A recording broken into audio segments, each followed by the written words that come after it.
আমি ঢাকা বিশ্ববিদ্যালয়ের সূর্যসেন হলের ছাত্র ছিলাম। আমি যখন সূর্যসেন হলে পড়ি, আমাদের একটা নাইট গার্ড ছিল, আমাদের মামা ডাকতাম, নাইট গার্ড ছিল। তিনি সারা রাত ধরে ডিউটি দিতেন, সকালে পিঠা বিক্রি করতে। তা আমি বললাম, মামা আপনি সারা রাত ধরে ডিউটি দেন, সকালে আবার পিঠা বিক্রি করেন, আপনি ঘুমান কখন? সে করবে, মামা একটু দোয়া করবেন, আমার ছেলে এসএসসিতে এ প্লাস পেয়েছে, এসএসসিতে পরীক্ষা দিচ্ছে, যদি এ প্লাস পায় তাহলে আমি তাকে ঢাকা মেডিকেলে ভর্তি করাবো, আর মেডিকেলে ভর্তি হওয়ার পর আমি এর চাকরি ছেড়ে দিব, রাতে ঘুমাইতে পারেন, এই চাকরি আমি করব না। আমি বললাম ফাইন।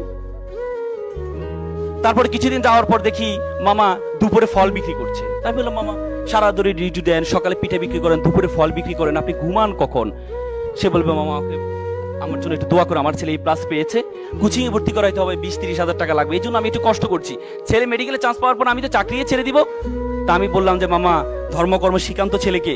বলতে, ছেলে তো আসলে ফিজিক্স কেমিস্ট্রি পড়তে সময় পায় না, আমার ছেলে ভালো ছেলে, আমার ছেলে আবার কোনো সমস্যা নেই, ও আবার ওইসব ঝামেলাতে নেই। মা বাবা তো সবসময় সন্তান তার কাছে ভালোই থাকে। কিছুদিন যাওয়ার পরে আমি তাকে কোচিং এ ভর্তি করার ব্যবস্থা করে দিয়েছি, ছাড়ের ব্যবস্থা করে দিয়েছি। কিছুদিন হটফুট করে দেখে আমার রুমে মিষ্টি নিয়ে আসলো, মামা আমার ছেলে ঢাকা মেডিকেলে চান্স পেয়েছে। কি উত্তাল, কি আনন্দ! আমার লাইফে সন্তানের খুশিতে এত আনন্দ পিতামাতা হতে পারে আমি কখনো দেখিনি। মনে হচ্ছে যেন সে মেডিকেলে চান্স পেয়েছে। একদিন কিছুদিন যাওয়ার পর মামা দেখি মন খারাপ করে বসে আছে।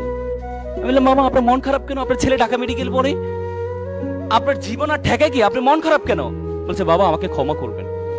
কি হয়েছে মামা? বাবা আমি আর পারছি না, বাবা আমি আর পারছি না, আমার ছেলে ইয়াবা আসক্ত, প্রতিদিন বাসায় এসে শোকেজের গ্লাস ভাঙে, আলমিরার গ্লাস ভাঙে টাকার জন্য।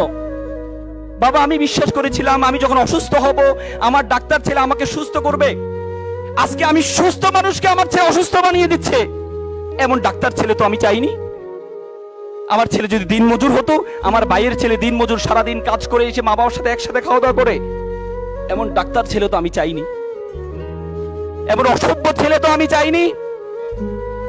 With due respect to our guardians, আমি আপনাদেরকে সম্মান রেখে বলছি, আপনি আপনার ছেলেকে ডাক্তার বানালেন, ইঞ্জিনিয়ার বানালেন, কোনো কাজে আসবে না যদি আপনার ছেলের মধ্যে ধর্মীয় জ্ঞান না থাকে। এই ছেলে ভয়ঙ্কর আকার ধারণ করবে, ভয়ঙ্কর আকার ধারণ করবে।